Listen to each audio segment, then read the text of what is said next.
to the Mad Wild West podcast. Kick your boots off and stay a while, because you're about to hear the stories lost in time from the people that lived and made the Wild West mad.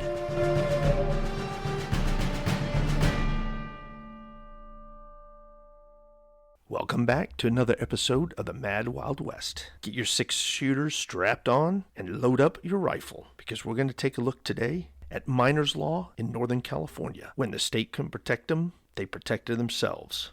Also, we're going to find out a unique item that some miners found when they were digging deep. And Kit Carson, the famous Kit Carson. Don't ever steal a horse when Kit Carson's around. And finally, is this the lost city that for centuries there's been stories of a lost city of gold?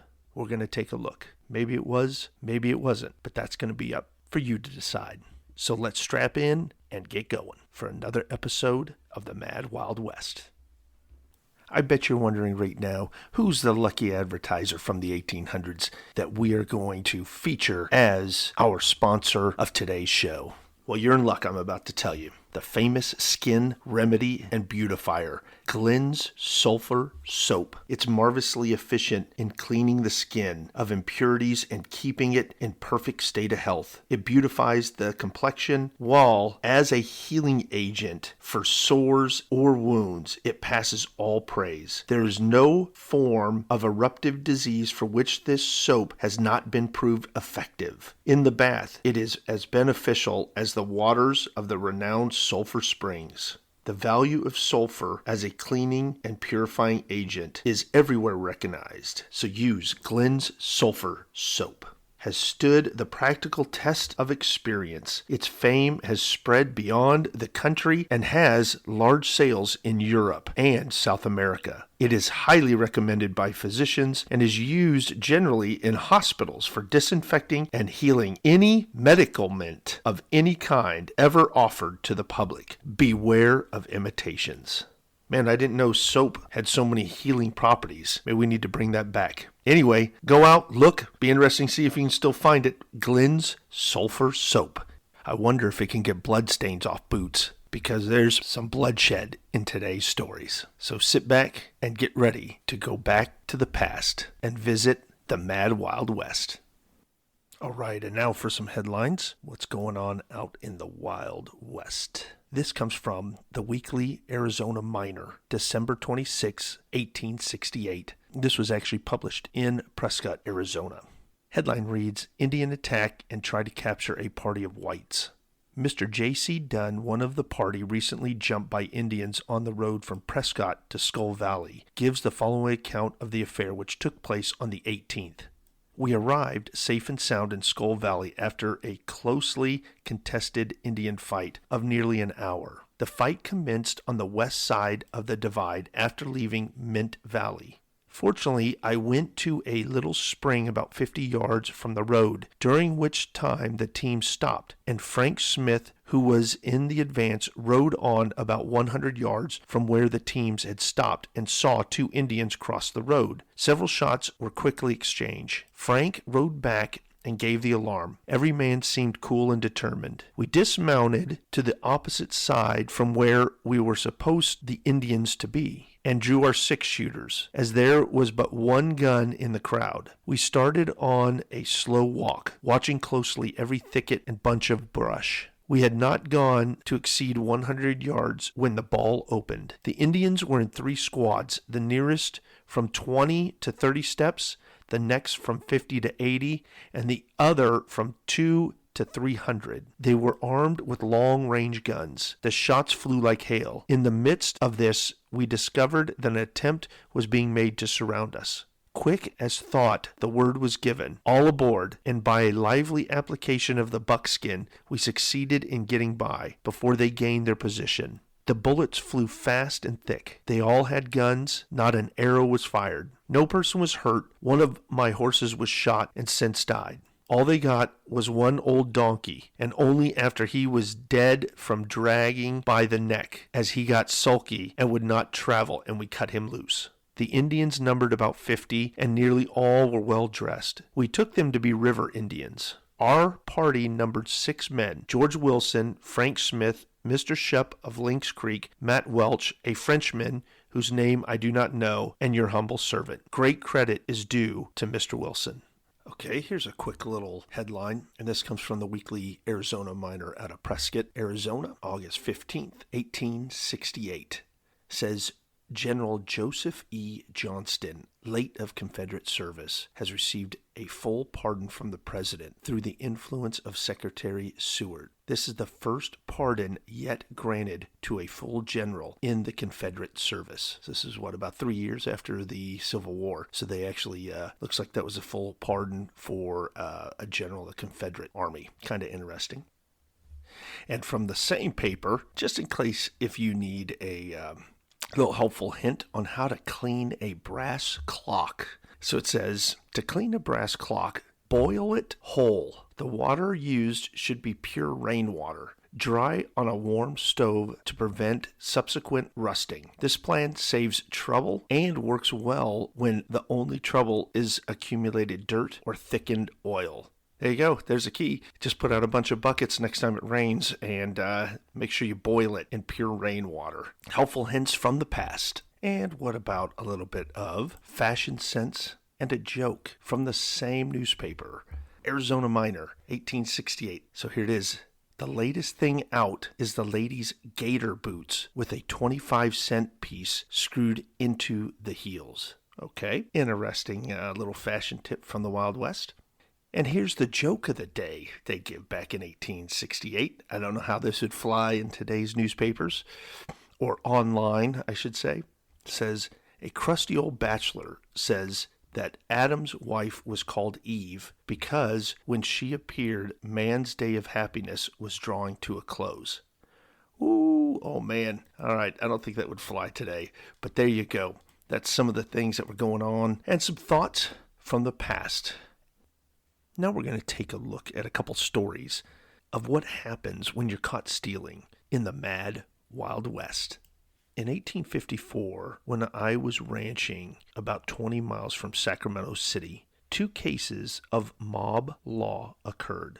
In one instance, a notoriously bad character by the name of Bill Lomax was charged with the murder of a Prussian who had the day previous to the murder sold a number of cattle and was supposed to have the money. Fortunately, it had been deposited in a Placerville bank. He was assaulted in his cabin during the night with an axe, and being a large, powerful man, made a desperate fight for his life. His body was found the following morning about 20 steps from his door. 17 wounds had been inflicted on him with the axe and a large knife. The weapons, besmeared with blood, were lying by his body. His hands were badly cut by having grasped the blade of the knife in the hands of his assailant. I was summoned upon the coroner's jury and carefully inquired strongly to Lomax as the murderer. 3 men started in pursuit and traced him to Sacramento, where he was found in a saloon. They returned with him, and word was immediately sent out to the ranchers and miners, who collected the following morning, chose judge and jury, heard the evidence, returned a verdict of guilty, and gave him 1 hour to prepare for death by hanging. When the time expired, a rope was placed around his neck, and he was taken to a nearby live oak tree, and the rope was thrown over a limb, and he was hauled up and left to die. The trial was had at the Old Daily Adobe Hotel and Ranch House, the proprietor of which at the time was a justice of the peace. A deputy sheriff was also present from Sacramento during the entire proceedings, but was not permitted to interfere. On another occasion, near the same locality, 2 men were caught with stolen horses and mules, driving them up to the horse market in Sacramento. As in the case above related, a meeting was called of nearby ranchers and miners of Cook's and Michigan bars, 3 miles above. A judge and jury were selected, and the testimony of the owner of the stock was heard, proving his brand, and it had not been vented or a bill of sale given, as customary in all cases of sale and transfer of property. The prisoners were found guilty and sentenced to have 1/2 of their head shaved, to be branded R on the right cheek, receive 100 lashes on the bare back, and if found in the county after 3 days, to be hung.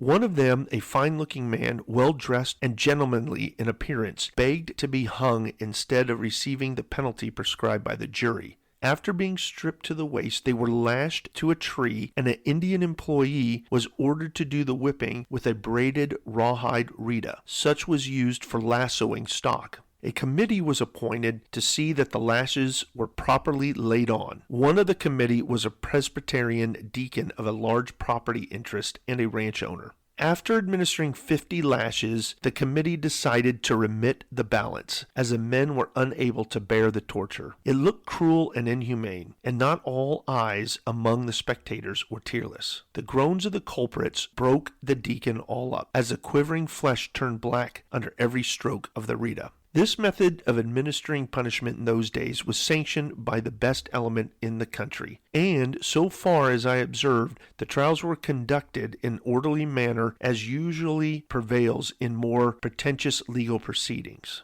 From 1 to 2 hours was all the time needed to determine the guilt or innocence of the accused. If guilty, the sentence was at once carried into execution without unnecessary delay. In some instances, injustice may have been done, and so it sometimes occurs under legal forms prescribed by the statutes. In the mineral portions of the state, more especially trial by the people without judicial process, continued until 1856. Then the climax was reached by the vigilantes in San Francisco, organized to clear the city of thugs and assassins, which the civil authorities failed or were unable to do. They dominated the state government for 2 months, Governor Neely Johnson, in the meantime, taking a vacation at a pleasant mountain resort. Another instance of summary justice illustrates the means by which the miners sought to protect their lives and property. Possibly a little less severity might have accomplished the desired end and object, but it was not so regarded at the time. I am sure there was no element of persecution or revenge present in these cases I have related, but the public welfare alone was considered. Lynch law in California at the time of which I am writing was in fact the only means of redress and protection from robbery and murder, and tended to prevent the crimes that would otherwise have been more frequent. It is only justified when the civil law cannot be invoked or its officials utterly fail to enforce its demands and penalties. Such for a time was a condition existing in California. To a lawless element gathered from almost every nation, people, and tongue in the wild world, the civil law had no terrors. In fact, the state had but recently emerged from a chaotic and half-civilized condition without any well-established civil prudences. A sailor, a deserter from the ship Ohio, attempted one night to rob a store at a mining camp on the American River. He had already secured 2 bags of gold dust containing about $3,000, but not satisfied with that, he grasped for a third, when the owner awoke and gave the alarm. After a hot pursuit, the thief was captured and bound to a tree until morning, when the jury of 12 miners were chosen to try the case. Of course, he was found guilty and sentenced to be hanged. But some opposition being raised to taking his life, a milder punishment was suggested, and it was finally determined that he would receive 100 lashes on his bare back, have his ears cropped, and his head shaved, so that he might everywhere be recognized in the mining districts. This sentence gave general satisfaction. The thief was at once fastened by his hands to the branch of a tree, and the duly appointed officers proceeded to shave his head, while some of the sailors of the party manufactured a cat of 9 tails. His feet were then tied to the foot of a tree, and a doctor cut off his ears, from the stumps of which he bled freely while receiving his flogging. He was ordered to leave at once, and when about a mile away, he stole a mule and rode to Calveras Diggings, where the animal was claimed by the owner. He was thereupon tried for mule stealing and sentenced to receive another flogging. But when he was stripped, his back was found so shockingly cut up that the miners had compassion on him and drove him from the district, where he was not likely to ever appear again. So now we're going out to California for a short story here.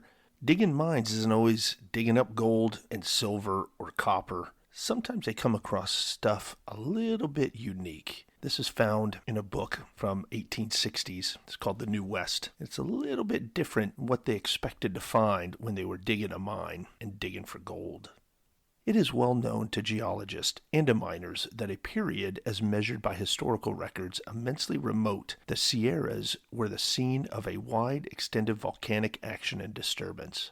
Vast streams of lava were poured forth from burning volcanoes, often in valleys whose mountainsides are now quite obliterated and worn away. The slopes of the Sierras are covered now with these volcanic deposits. Since they were poured forth, new mountains have been formed, the ancient rivers have been filled up or turned from their courses, and the enormous canyons of the American Alps have been worn away by the slow action of the new rivers. One can form thus a feasible estimate of the time which must have elapsed since that period of eruption and disturbance.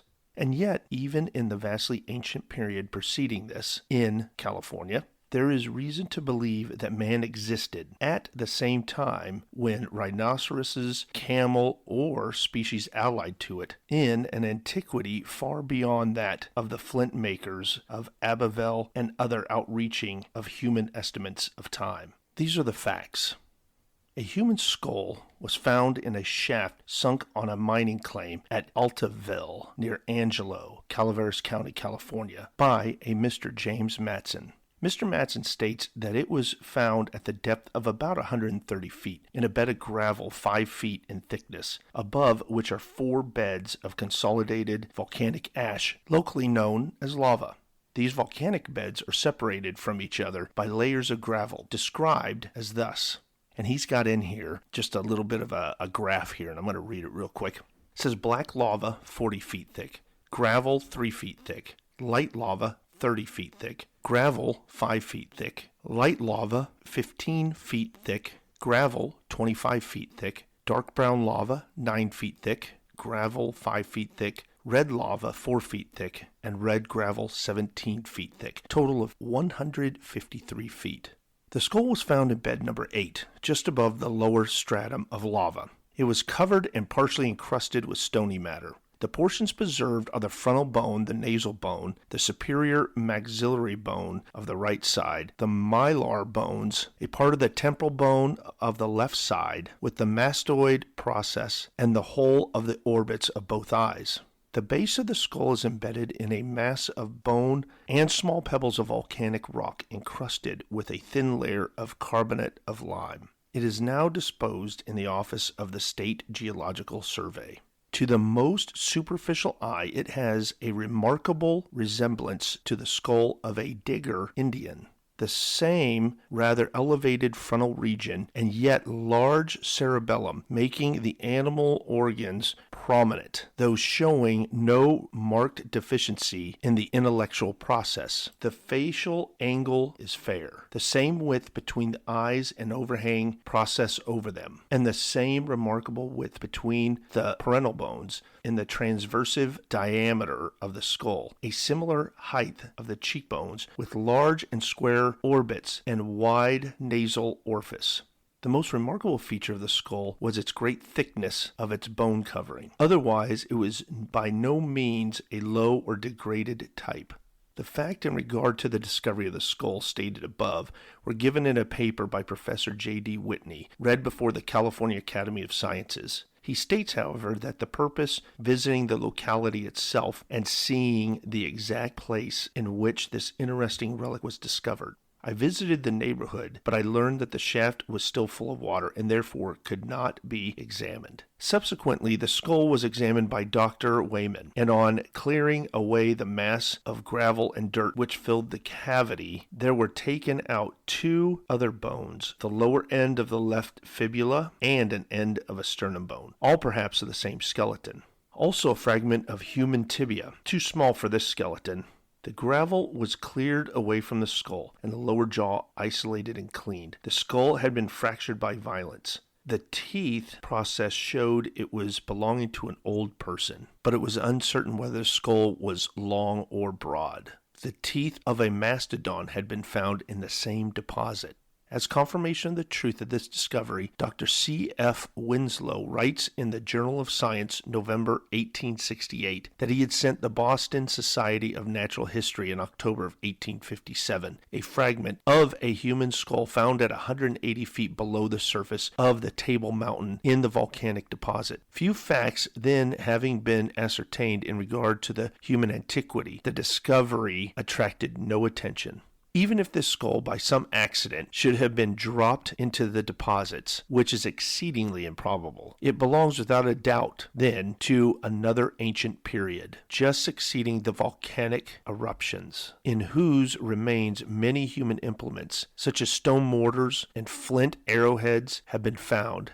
At that remote period, the mastodon and the elephant wandered through the forest of the Sierras. The buffalo and the horse abounded in the valleys. Flint and stone are found together, and I believe no bone implements. It would thus appear that countless ages since, the prototypes and probably the ancestors of the Digger Indians plucked the seeds and hunted the small animals of the Sierras. They seem even to have been superior to the present tribes, for these have no movable stone mortars, but grind their seeds in natural cavities of the rocks.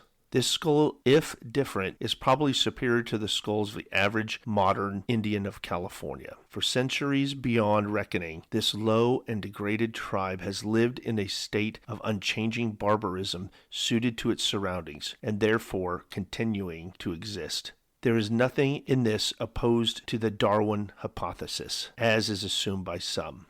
The fossil Indians have not developed because it was not necessary in their struggle for existence.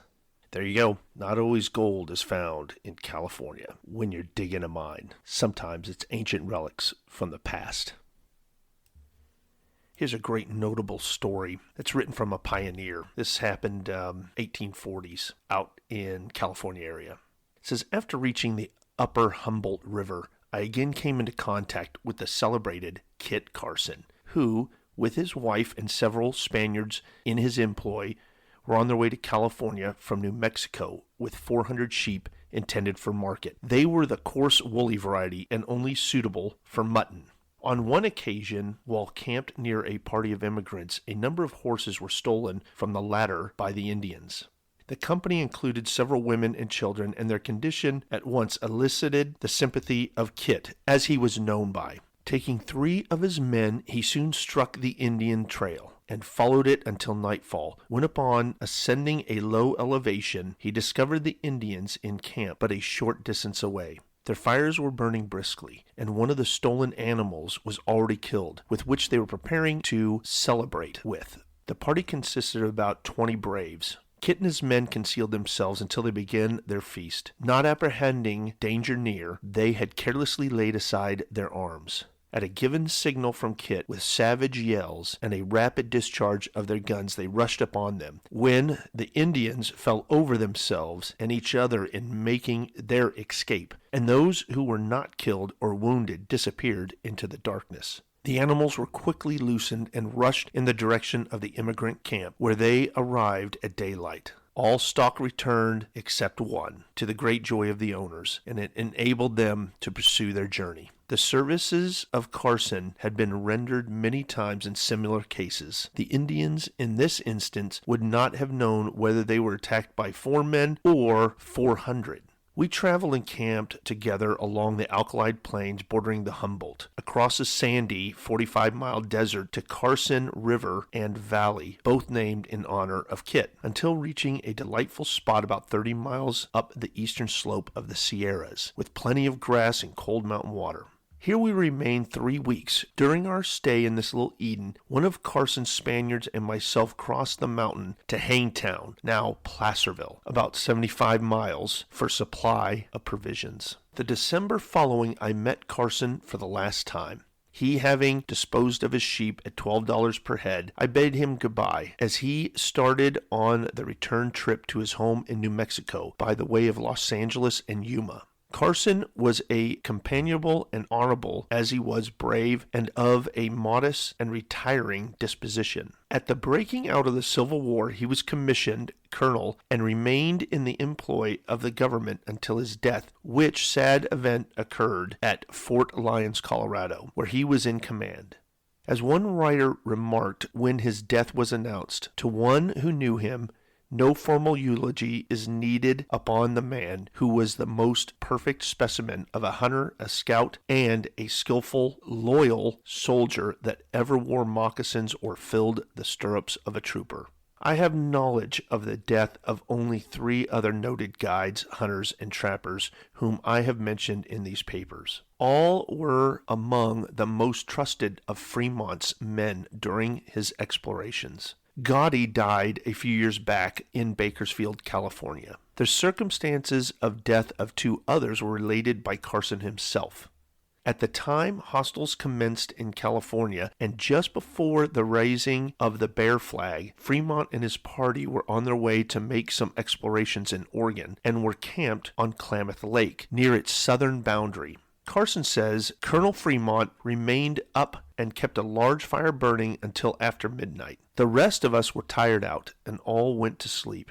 This was the only night in all of our travels, except the one night on the island in Salt Lake, that we failed to keep guard. And as the men were so tired and we expected no attack now that we had in the party, the colonel didn't like to ask it of them, but sat up late himself. Owens and I were sleeping together, and we were awakened at the same time by the sound of a blow of the axe that killed our men. At first I didn't know what it was, but I called to Basil. Basil was, like Fremont, a scientist. Who was on that side? What's the matter there? What's the fuss about? He never answered, for he was already dead. Poor fellow, and he never knew what killed him. His head had been cut in his sleep. The other groaned as he died. The Delawares, we had 4 with us, were sleeping at the fire, and they sprang up as the Klamaths charged them. One of them caught up a gun, which was unloaded, but although he could not do execution, he kept them at bay, fighting like a soldier, and didn't give up until he died bravely. As soon as I had called out, I saw there were Indians in the camp, and I and Owens together cried out, "Indians!" There were no orders given. Things went too fast, and the colonel had men with him that didn't need to be told their duty. Colonel and I, Maxwell, Gotti, and Stepp jumped together, we 6, and ran to the assistance of our Delawares. I don't know who fired and who didn't, but I think it was Stepp's shot that killed the Klamath chief, for it was at the crack of Stepp's gun that he fell. He had an English half-axe slung to his wrist by a cord, and there were 40 arrows left in his quiver, the most beautiful and warlike arrows I ever saw. He must have been the bravest man among them from the way he was armed and judging by his cap.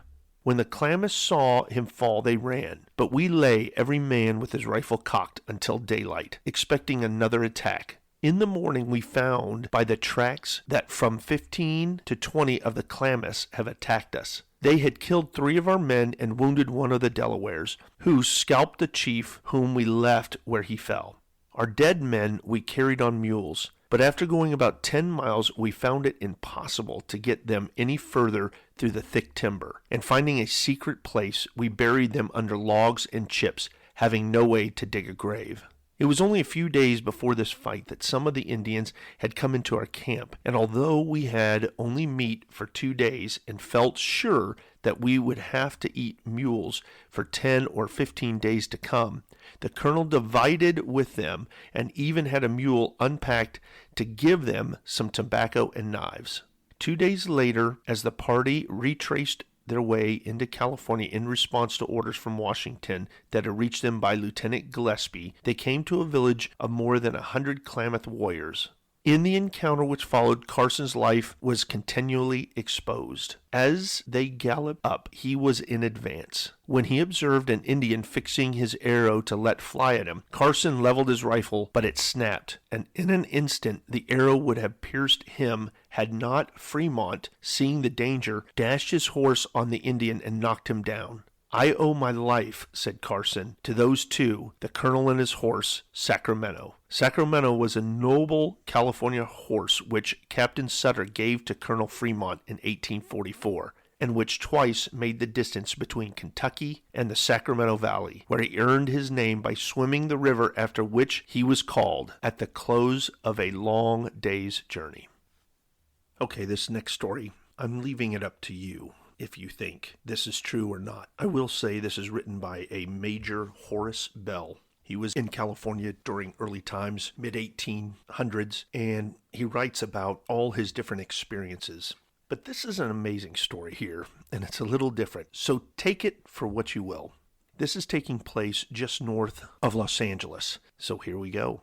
There were 3 Indian families at Tehachapi when this ranger was enacting the role of Daniel Boone in an unknown place, and were quite comfortably situated in a cozy little shelter nook on the north side of the pass overlooking the great Mojave Desert. Occupying a hut all to himself was a very old Indian, who received the most kind and unremitting attention from the 3 families, all of whom seemed to vie with each other in their kindness to the old man. For the information of the reader, I will here state that these Indians were of the Teon tribe, inhabiting the beautiful region in and around the head of Tulare Valley, fishing in lakes Kern and Buena Vista in summertime, and hunting in the Teon Mountains and region in and around Tehachapi Pass in the winter. Most of them spoke the Spanish language. By small donations from my small stock of provisions and the distribution of powder, ball, and caps with which I was well supplied, among the 3 hunters of the little ranchera I soon gained their confidence. When the sun was warm, the old man, who was unable to walk, used to be brought out and sat down on a pile of deerskins, carefully arranged in the warm, sunny exposure protected from the wind, where he would sit and smoke until he was done, when he would then be carefully carried in. He was the oldest looking human I have ever beheld. Old Donna Eula, who recently died at the age ranging anywhere from 130 to 150, was a modern compared with this antique relic of past ages. The first time the old man was out after my arrival at camp, I gazed upon his wrinkled form. I felt as if I were standing in the very presence of a living mummy. He looked like an embalmed Egyptian who had laid 3,000 years in the catacombs. I inquired of the hunters if he could talk. "Oh, yes, very well, if you can understand him." "Oh, then," I said, "he doesn't speak Spanish?" "Yes, he does," said the hunter, "but his voice is very curious, and unless you are familiar with it, the same as the wind." "Has he any senses left?" I inquired. "He is very wise and lively," said the Indian hunter, "if you can only understand him." "Is he your grandfather, or is he your great-grandfather?" I inquired. "He is not of our race," said the hunter.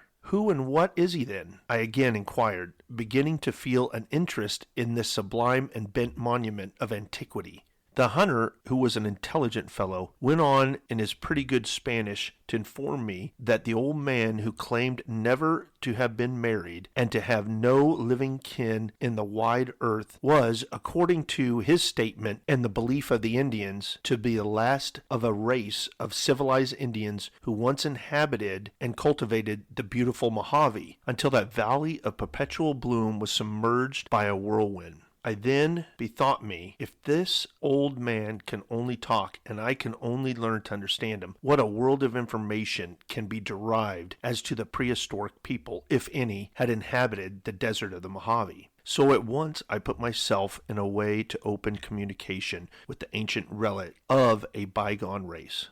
First, I gave him a white clay pipe, well filled with tobacco, and found that he smoked like a Turk, and that he was greatly delighted with the gift. I soon gained the old man's confidence, but it was with difficult matter to understand his speech. But in the course of time I was enabled to glean from the old relic by what I could myself understand, and with the assistance of the intelligent Indian hunter, the following concerning the whirlwind and the destruction of the great city of Mojave. To use the old man's language would be impossible, and the author will use his own to convey to the reader the substance of which he was more than forthright in learning, all of which was to the following effect.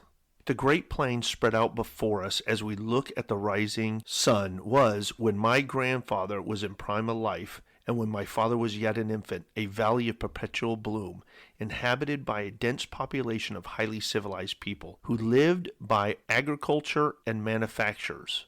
At the furthest stretch of the eye from where we sit now, the capital city of Mojave stood in all its majestic beauty, with its walls of solid stone and its massive buildings, its towers and turrets. My grandfather and father long since gathered to the spirit land, and one or two families who belonged to the watchtower that then guarded this same past were the only surviving inhabitants of the lost people, and all of them have years and years ago died and left me alone. I am all that is left of that once proud and powerful nation. What I learned of the great whirlwind was from my grandfather, who died when I was yet a young man. The whirlwind did not strike this place, although 3 days' wind from the north blew with destructive violence. The strong watchtower that guarded this pass against the barbarous hordes of the north withstood its fury, and the twin mounds that yet stand here as sentinels are the remains of a great northern watchtower of the Mojaves, occupied by my grandfather and his friends when the whirlwind swept over the valley of perpetual bloom and left in its place the withering sight that for so long a time has blasted the eyes of all who have gazed upon its glaring surface.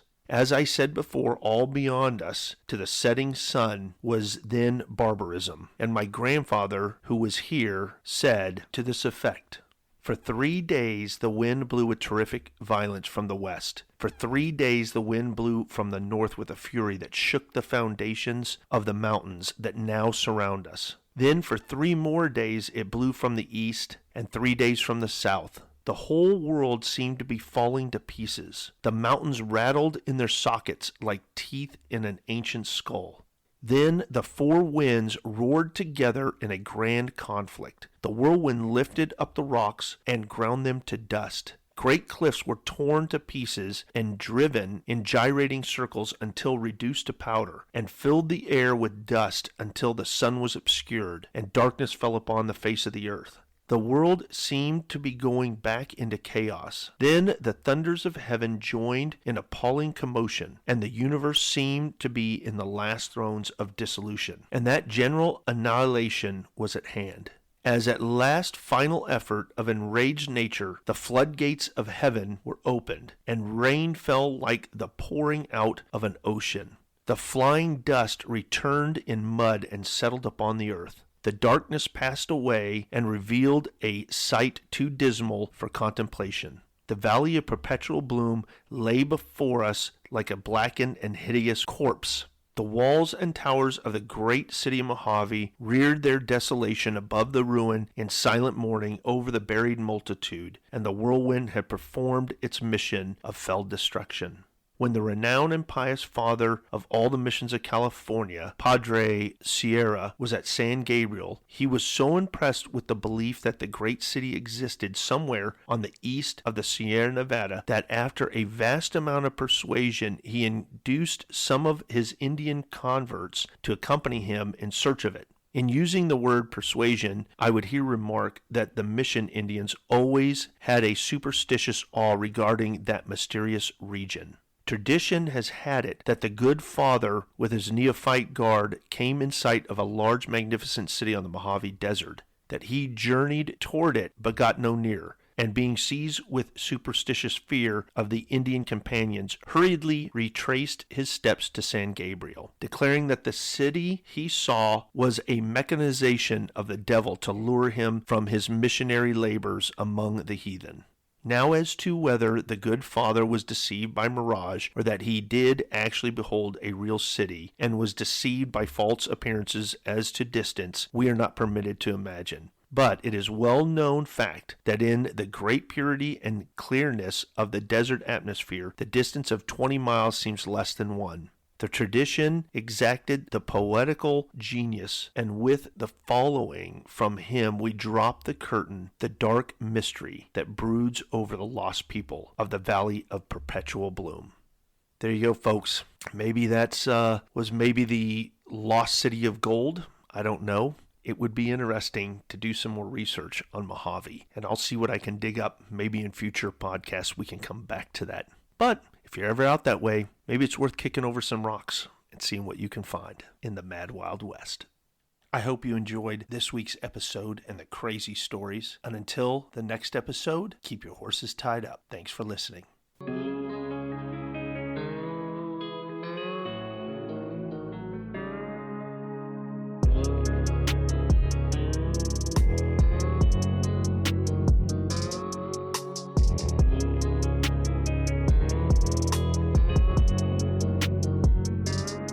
The Mad Wild West Podcast. These are the true stories that made it wild.